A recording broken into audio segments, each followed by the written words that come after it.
My boyfriend brought me to this mysterious dinner party worth $100,000. Each person only gets one chance in their lifetime to experience this. When the waiters brought the dishes to our table, all that appeared was an empty plate. Everyone thought their $100,000 had gone down the drain, but they had no idea the ingredients were only now being prepared.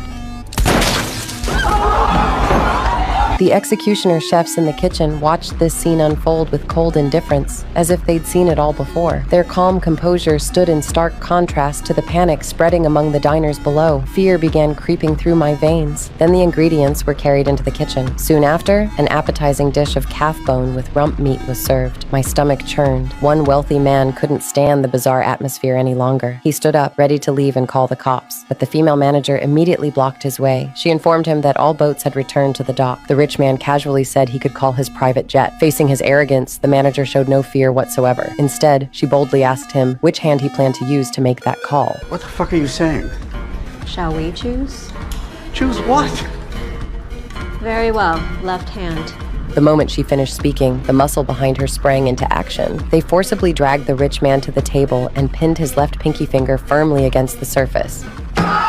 His blood-curdling screams filled the air. The briefly calm restaurant descended into chaos once again. I was completely paralyzed by this bloody scene. Now no one dared mention leaving anymore. Instead, someone began eating from their plate, acting as if nothing had happened. The rich man's fate had the intended effect. Everyone present was scared out of their minds, obediently returning to their seats. The head chef smiled with satisfaction at this sight. The real death game had officially begun. What surprised the chef was that I walked into the kitchen without a trace of fear, demanding to know why he was doing this. Faced with my questions, the chef bluntly told me my presence was a mistake because I wasn't on the guest list. Tonight's event, from the menu to the guests, had been arranged in advance, but I wasn't part of the plan. The chef gave me two options. With us or with them?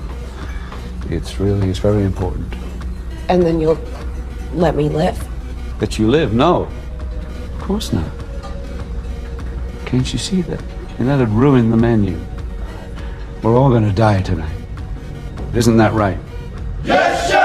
Hearing this, I fell into complete despair. No matter what I chose, death was inevitable. The chef gave me 15 minutes to decide, either participate in this death feast as a diner or join the kitchen crew to control others' fates before we all go to hell together. I stormed over to the table in rage and slapped my date hard across the face, because if he hadn't brought me here, I never would have come to this place. Regret and despair intertwined. Now, no matter what I did, nothing could change what was already set in stone. Unexpected events kept unfolding. A bold male diner suddenly stood up, grabbed a chair and hurled it at the window. The chef stared at him like he was an idiot. How could he possibly break bulletproof glass? The restaurant didn't punish his reckless behavior.